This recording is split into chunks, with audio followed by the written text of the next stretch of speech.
بکر اور حضرت عمر کی پیروی کا حکم دیا۔ چنانچہ امام ترمذی سند حسن کے ساتھ روایت کرتے ہیں، حضرت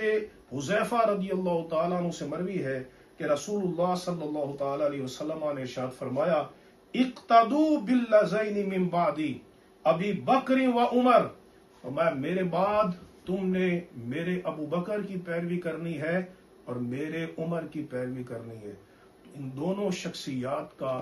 بارگاہ رسالت میں کتنا اونچا مقام ہے، حضور ان کو کتنی محبت سے یاد فرماتے ہیں، ان کا ذکر حضور کتنی کثرت کے ساتھ فرماتے ہیں، ان کو نبی کریم علیہ السلام اپنی بارگاہ میں کتنی عزت دیتے ہیں۔ لیکن افسوس آج کچھ لوگ حضرت علی رضی اللہ تعالیٰ عنہ کی محبت کا دعویٰ کرتے ہیں، نبی کریم علیہ السلام کی محبت کا دعویٰ کرتے ہیں، لیکن سرکار کے ان دونوں ساتھیوں پر لعن اور طعن کرتے ہیں۔ یہ حضرت علی کا طریقہ نہیں ہے۔ حضرت علی تو ان سے بڑی محبت فرماتے تھے، ان کے ہاتھ پہ بیعت بھی کی، ان کے پیچھے نمازیں بھی پڑھی، ان کے ساتھ جنگوں میں بھی گئے، اور ان کی مدحت اور ثنا میں حضرت علی نے خطبے دیے۔ یہ میں ایک روایت پیش کر رہا ہوں، یہ میرے ہاتھ میں اہل تشیع کی معتبر کتاب